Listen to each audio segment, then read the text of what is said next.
So it's better than Instagram. I don't like Instagram because people I actually know are there, or Facebook. I have family and they start asking questions, and I don't like all of that. So I like to come here and just talk shit, and I feel like I have no consequences, even though that's not true. But crazy thing happened this weekend where I met up with a person from my past, my ex, like, but not out of romantic thing, right? Not out of it wasn't like like trying to figure it out. We just had we had some things to tie up to finish up, right? Important things. So that the encounter didn't go good. It was not.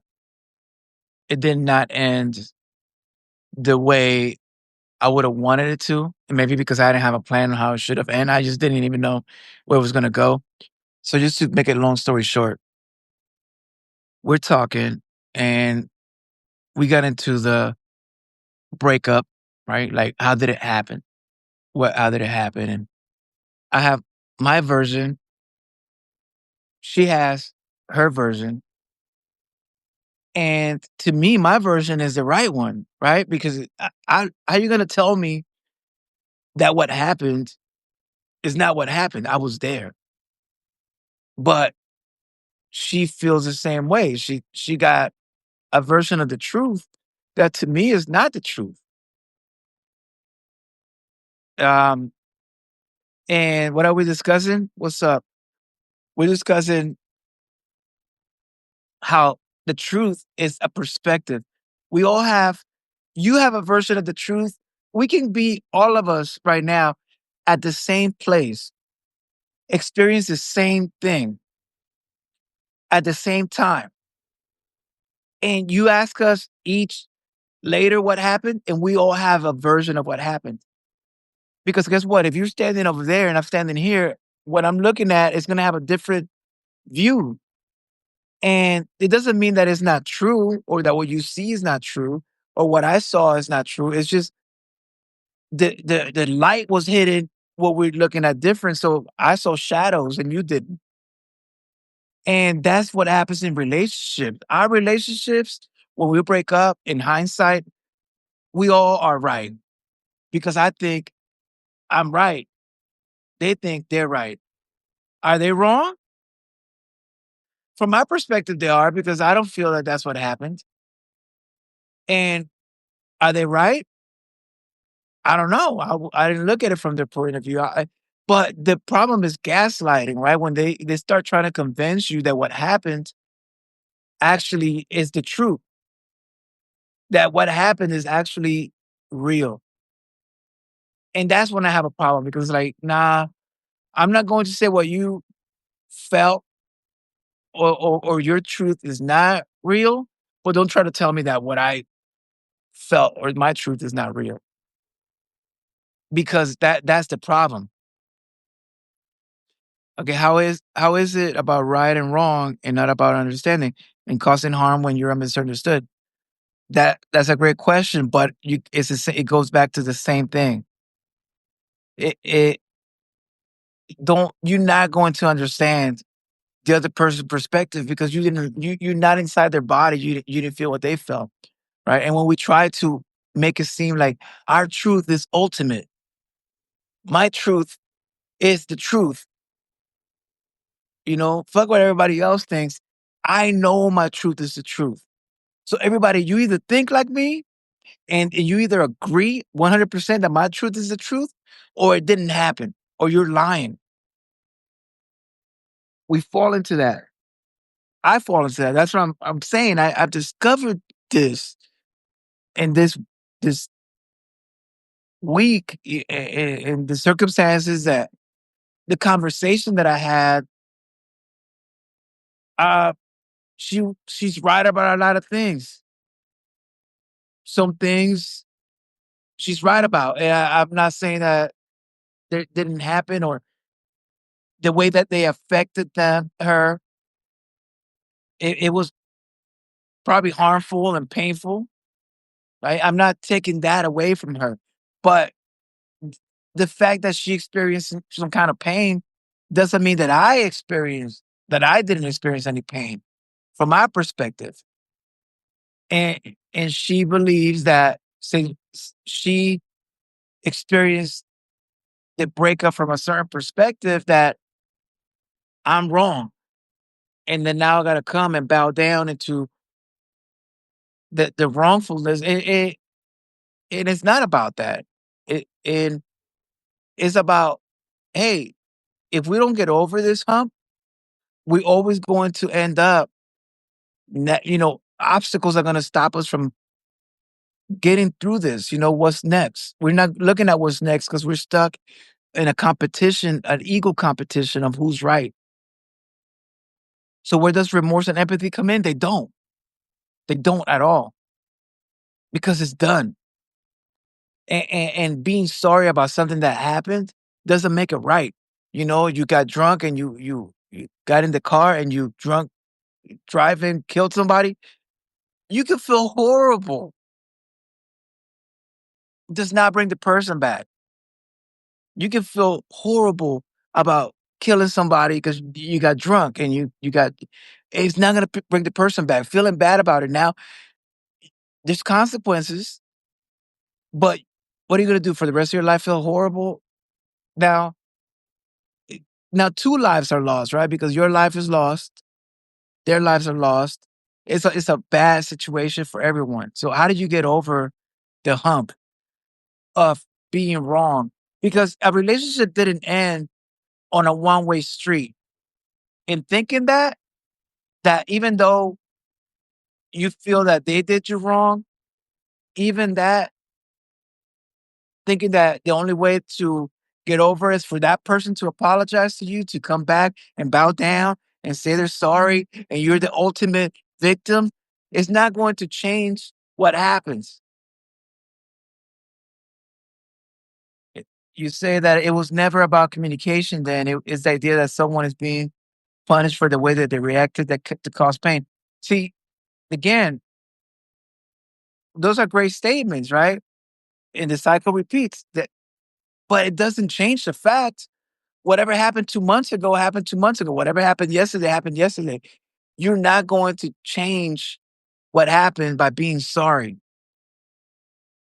And you're not going to change what happened by not taking responsibility. That's what I was trying to tell her. Like, okay, I did things that were wrong. But now she's attacking me and I'm attacking me, right? When each of us got to take our own responsibility. I can only take responsibility for me, for my actions. I can't help that person take responsibility for their actions. But if they're so stuck in victimhood, right, where they're like, I don't see anything but a victim. I'm a victim. And bow down to me. I'm a victim. And you got to feel sorry for me. And you got to have empathy for me because I am a victim. Can't you see? I'm a really bad victim here. And acknowledge me. Acknowledge my victimhood. You can't fall for that. No, it's not lack of accountability. Accountability is about yourself. If you're the ultimate victim of someone, if someone did you so wrong that you can't move on because they are so wrong, then you're a victim. We cannot be a victim 24 hours a day. At some point, you got to be like, you know what? Where am I wrong? What did I do? Right? Because that's where I've been. I did things wrong. That's why the relationship ended. But I'm not going to take 100% of the responsibility 100% of the time. She did things wrong too, but it's not my place to put her in her place. If we would have went into the conversations that I went to this past meet, and I would have went like, look, I did this. That was painful. That was wrong. That was all of that. And she did the same thing. She's like, well, let me tell you about what I did. I take responsibility for this, this, and that. Now we're at a place that we can work something out. Now we can conversate. She's worked on those things that she did wrong. And whatever next relationship or whatever the next situation is, I'm gonna fix those things so they don't happen again. And if we do this mutually, right? She does that and I do that, we can move on in a healthy way. But if she's expecting me to bow down and apologize, which I'm not against that after we both admit we have something to do with the accident, with the ending of the relationship happened because the both of us. If not, we will still be in the relationship, even if it's a one-sided relationship. It ended because she did things wrong, I did things wrong. Now we can go into another competition of, well, who was worse? You did worse things. Now we're back to square one. Now we're measuring, no, well, what you did was worse. No, what you did was worse. Now what you did was worse. Now, what are we talking about? That's some kid high school stuff.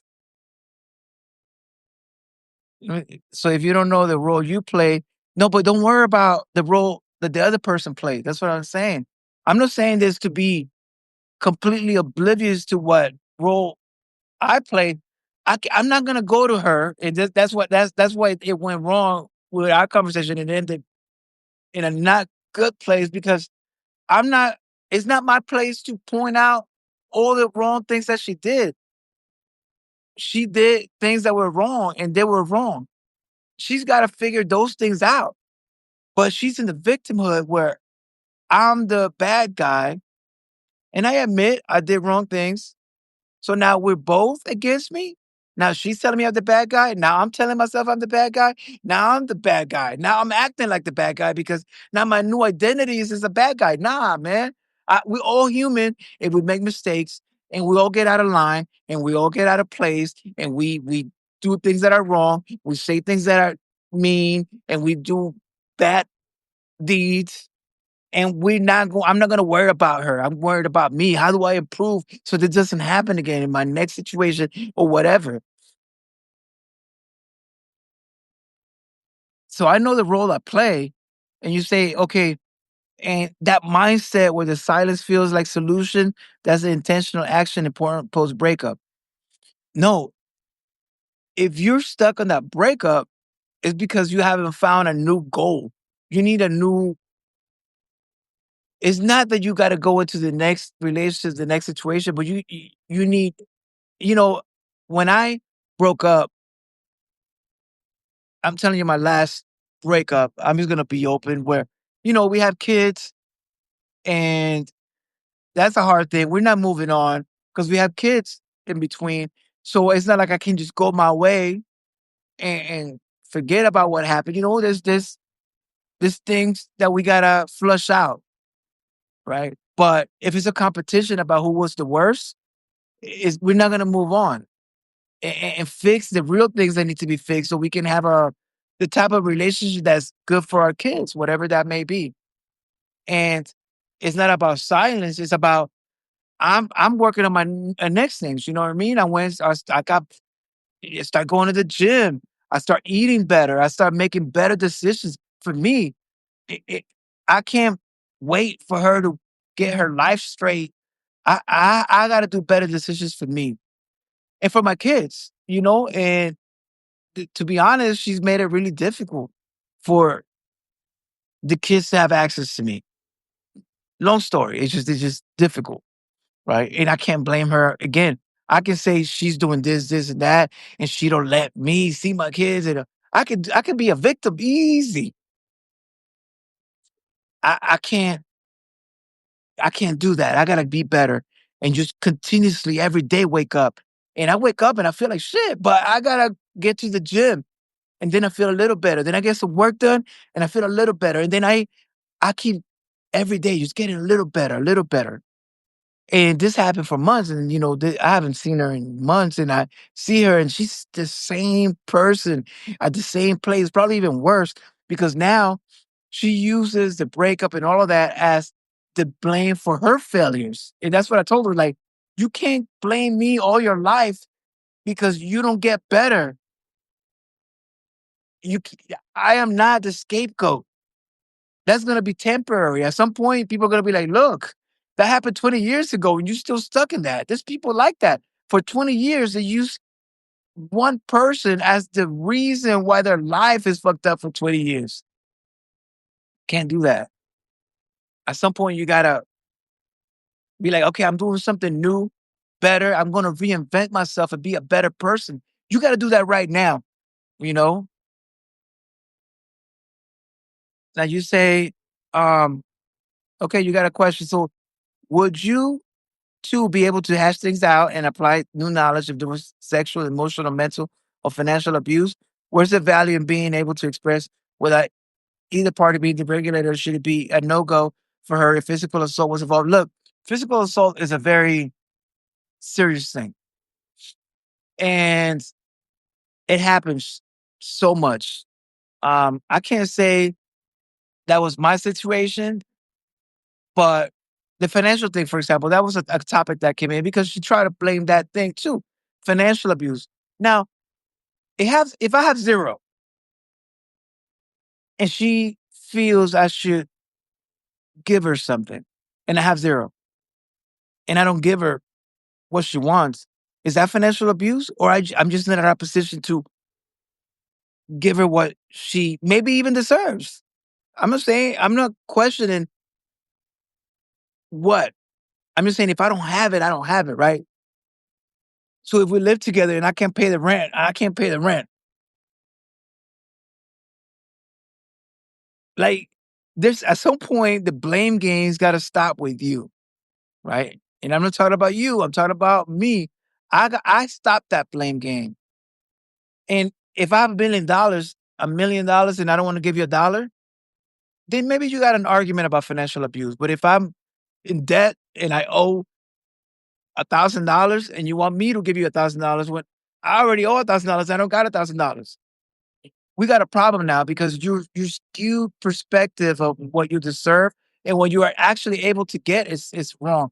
Because I deserve a millionaire wife and I don't got it. So now do I blame the wife? Right? Like, nah.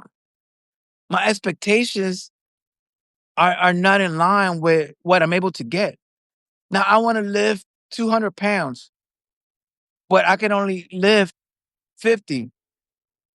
Who's there to blame? The weights? The gym? I say, this gym sucks.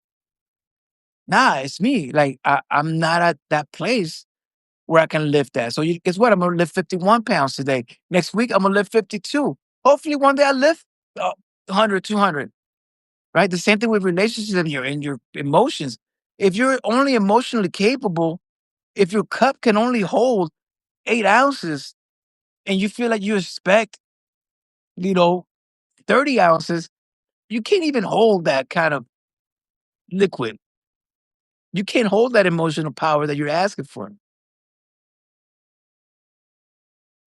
And you put if the effort puts either party in a state of distress, will that be grounds to disconnect, even if it doesn't involve the abuse that leaves visible scars? As a financial abuse, love. So, what do you think the reason is for men using those forms of abuse inside physical to excuse power? You again, you're labeling how you feel about a situation as abuse off the bat. I'm not saying that it's not abuse. I can't. And if you want to jump on, I'll let you in here and we could talk. But the truth is, the mislabeling of abuse. Not everything is abuse. And there's abuse in both sides, right? Because if you get a man, and physical abuse is a no go, whether it be in relationships or with your kids, it's not no go. But let's be human for a second. Let's be human for a second. Like the biggest wimp gets bullied enough, he's going to lash out. Is it wrong? It is, but is it understandable? That's the question. If you bully someone every day, every day, it's just a constant bullying, and you bully that person in the wrong day at the wrong time, that person may not react the same way. You're like, well, every day he took the abuse and he never did anything. And then one day he lashed out. I'm not saying that's excusable, but it's like if you get a dog, right? And you start going, right, you start fucking with that dog. And that dog is on a leash and he's barking and you're like, "Rrr," and you're like, you still one day, he gets off that leash, he's gonna come bite. And that's not right. That doesn't make it right. It's just, sometimes we gotta look at our actions. It's like, well, if I knew I was in a situation that this would it was gonna happen, that this dog was gonna come after me, or that this person was gonna lash out because I know that person is gonna lash out, and you still in the vicinity waiting for it to happen for whatever reason, then is it really abuse or is it an unfortunate circumstance for everyone involved? So you say,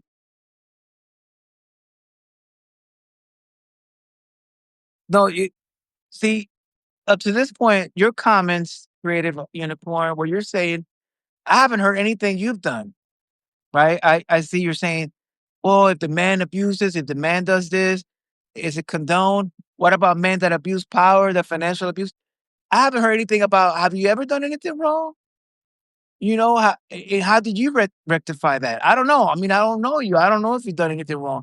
Maybe you're perfect, and that's fine.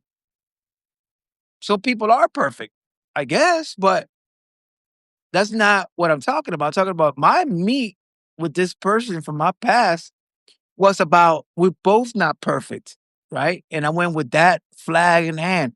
Look, I'm willing to here to reconcile some of the things that I've done in the spirit of moving on and fixing some things so we can fix some things that need to be fixed.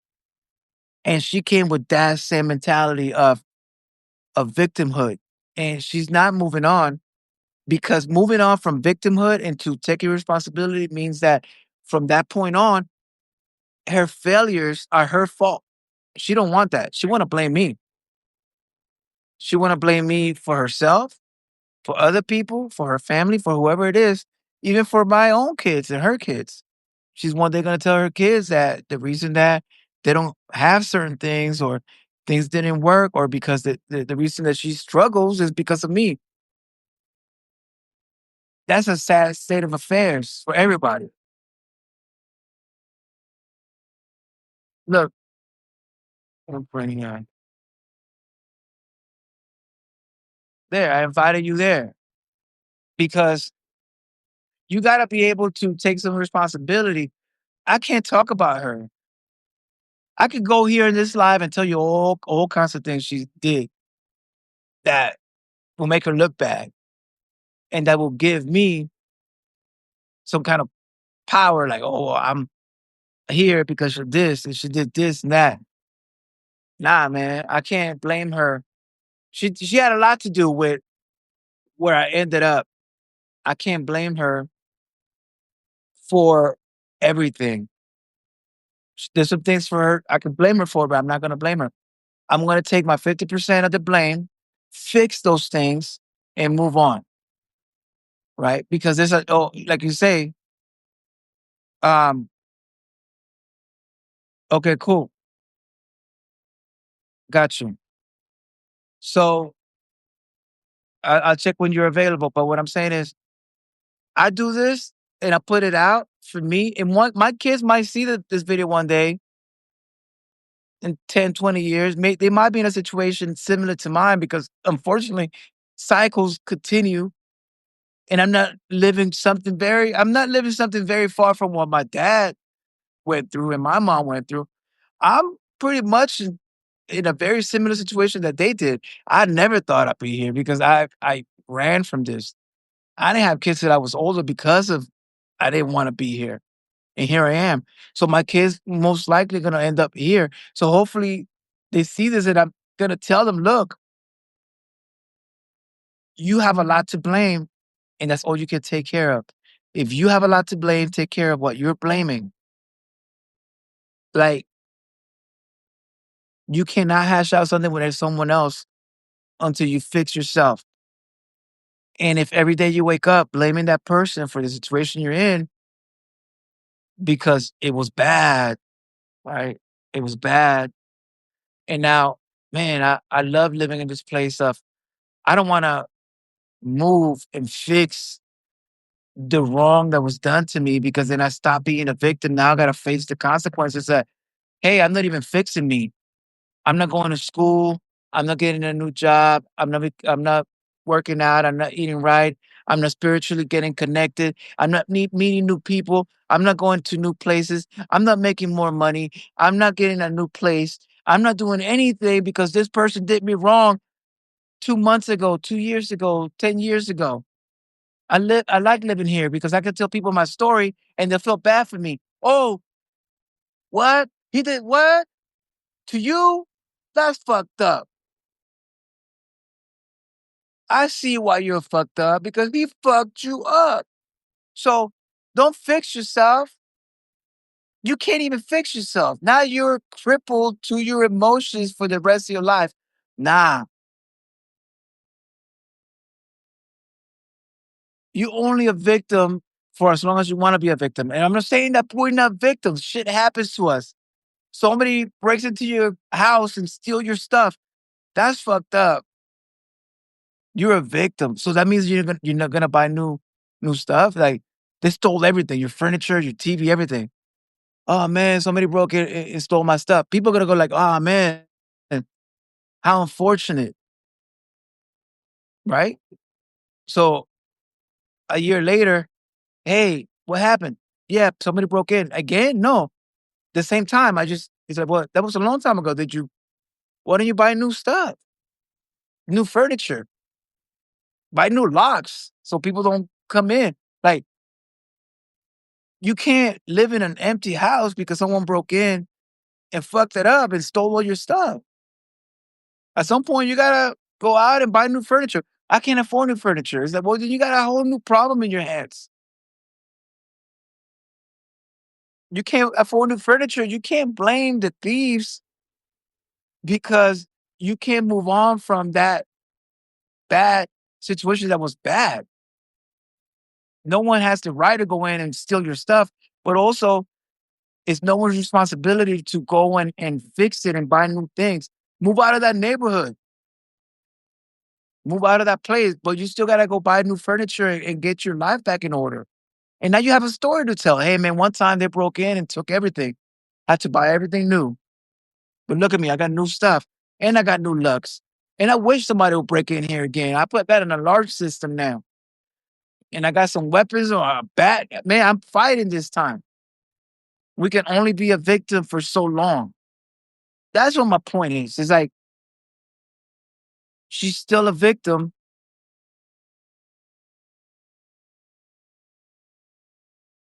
Okay, we can't move on because I'm not. And I can only take part of the blame of everything that happened because there's things that happen too. And you know, part of the reason the situation and our conversation went in a bad way because I usually was the one to just take it. I was the bad guy. Oh yeah, I did this wrong. Yeah, this is the I was a bad guy constantly. And now I went with a different mindset. I'm stronger. I'm different. I rebuilt myself. So I'm not gonna take the bad guy argument anymore. Yeah, I did things wrong. Yeah, I broke into your house and stole everything. Now we're back at it. We're talking. Oh, you don't have furniture? Yeah, because you took it. It's like, yeah, but that was months ago. What's stopping you now from buying new furniture? I don't know. Well, you should buy me furniture because you know, it goes back to, well, okay, I took the furniture. Well, guess what? You took my car. You should buy me a car. It becomes an ego blame game. It becomes a back and forth. You're never gonna win with the ego. She has her ego. I have my ego. Now because of ego competition. And then now, oh well, you won't see the kids until you do this, this, and that. We're back at square one. Now we're back at a place where like, yo, it's not even about me and her. It's about do the kids have a right to have access to me? I could be the worst guy in the world, right? Let's talk about it. Let's do they have a right to have a father in their lives? She don't think so because she rather be that struggling mom, right? There's a lot of struggling moms out there that they want to be a struggle mom. There's struggle moms, right? They want to tell people, yeah, I have to be the mom and the dad. You didn't have to be, you chose that. Oh, well, the dad didn't want to be a part of their lives. There's a lot of dads that deadbeats dad out there that they don't want to be a part. That's not your case. You wish I disappeared and didn't want a part of them. That's not happening. And I'm still here. And I don't care if you get annoyed. I'm still gonna try and I'm never gonna give up. Because one day when they tell me, Dad, you were never there, it's like I was there. I didn't leave. I didn't abandon you. None of that. I'm gonna clear up their traumas, right? Because they're right now going through a trauma phase. When you don't, they're gonna grow up victims, right? And they're gonna blame me or her or us at some point, just like I probably did for a long time with my mom or my dad, and my dad should have been there, or my mom should have done things different. At some point, at my age, I can't keep blaming that. I gotta be like, yo, I gotta fine, that happened. Water under the bridge, man. I'm not gonna be a bad dad because that's what I saw. I'm not gonna be a bad parent because I didn't have a right parent. Nah, I gotta fix that. And it's not a two-way street. So just wanted to go live here, not even for all this information, but to let you know that if you're living a fucked up life, you're fucked up. The victimhood is only temporary. You're a victim for 2 seconds. Yeah, somebody broke in and stole your stuff. Be a victim for 2 seconds. You deserve this 2 seconds of victimhood. After that, go out there and get more furniture. Man, get some milk crates and make a new living room out of milk crates. And now you got some cool seats and you don't got a TV, get yourself a radio, put your iPad as a TV. Like, figure out a solution. And I'm preaching to me too. Sometimes I do get stuck and I don't want to get up and I don't want to work harder. What's the use? Why am I keep working hard? I don't see results. Like, nah, man. It's like people that want to get in shape, go to the gym for 2 days and look in the mirror and they quit. They're like, man, look at my body, it's still fucked up. Don't look in the mirror at all. Go to the gym for 6 months straight. Then look in the mirror. Then you can judge something. You eat wrong and you eat right like one meal and you quit. Like, ah man, I ate this morning, I ate, protein, I ate right, and look at my body. It still just can't do that. It's a you gotta change the habit. And when you habit is victimhood, we get into that habit of victimhood. You can't get out of that. You don't feel comfortable not being a victim. Because guess what? When I stopped being a victim, all the responsibility of why my life was fucked up fell on me. It hurts. It's like, man, my life's fucked up. Because of me, you start not liking you. You start hating you because you realize that you're a piece of shit. It's hard to not have someone to blame for you being a piece of shit, right? It's like, shit, I'm fucked up mentally, emotionally, physically, I'm fucked up. And all these years, I blame my environment. I blame other people. I blame not having money. I blame people. Someone gives me $10. I blame them for not giving me 20.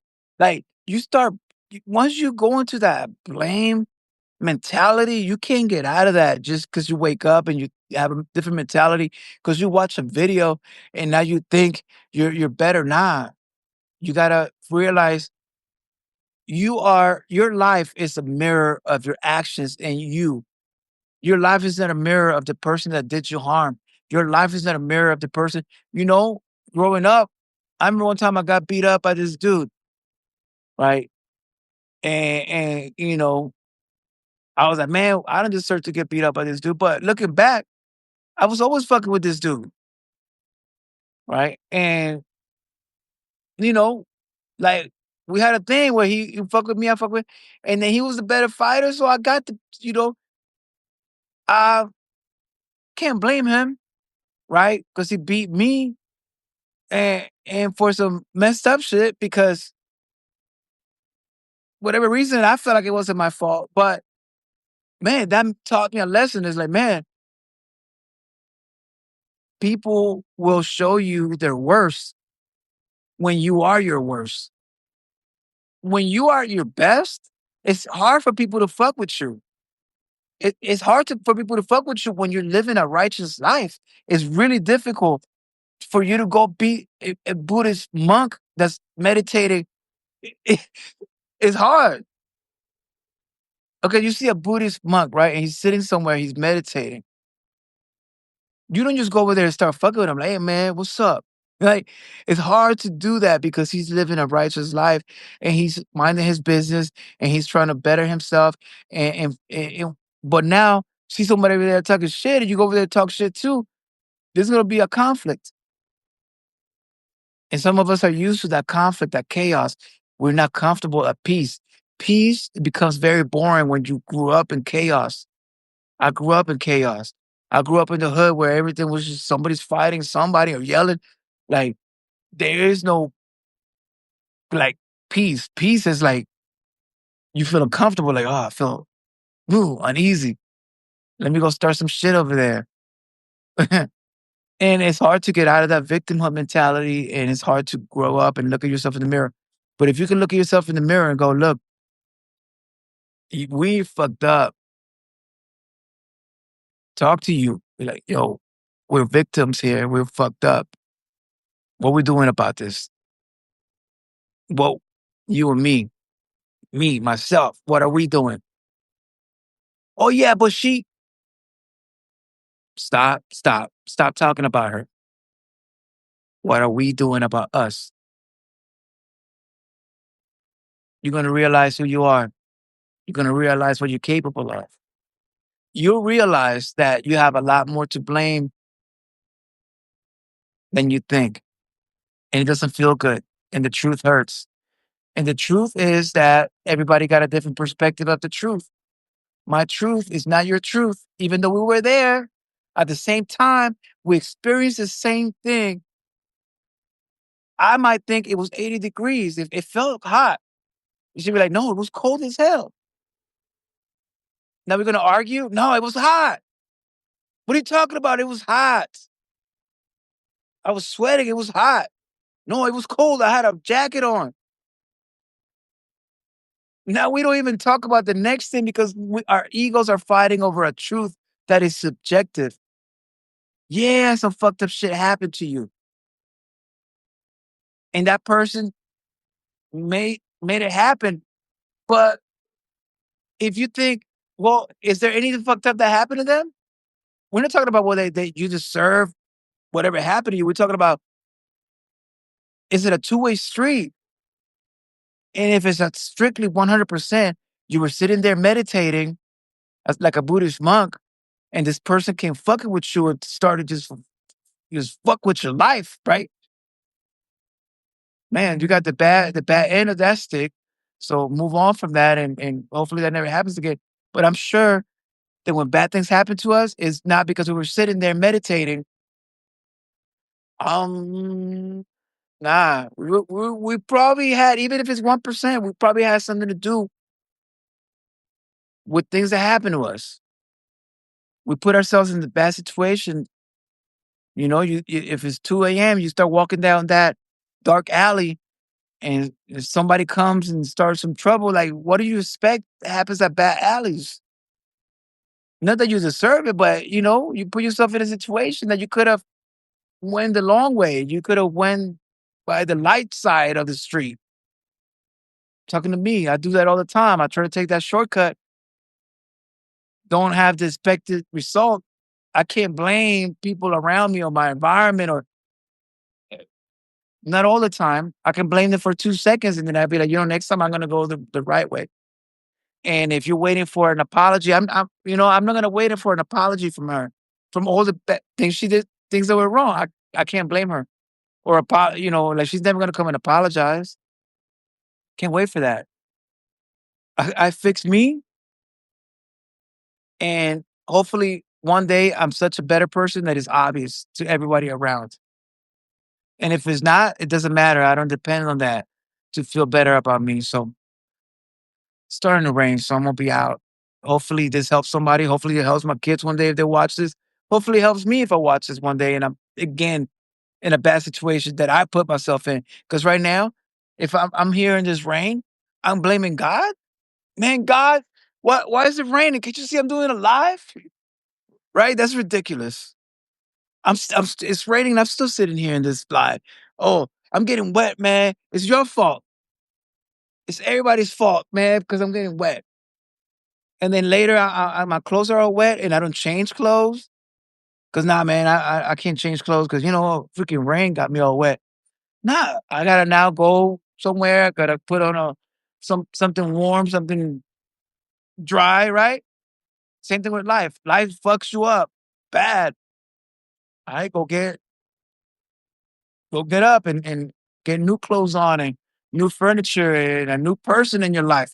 Get yourself a better person. There's no better revenge than finding someone new and better. Oh, you want to make that person feel bad and don't insult them. Get yourself somebody better. One, you get somebody better, you stop needing that old person. Two, trust me, it's gonna hurt them. No better revenge than becoming better. Really coming down. I'm out. Peace, y'all.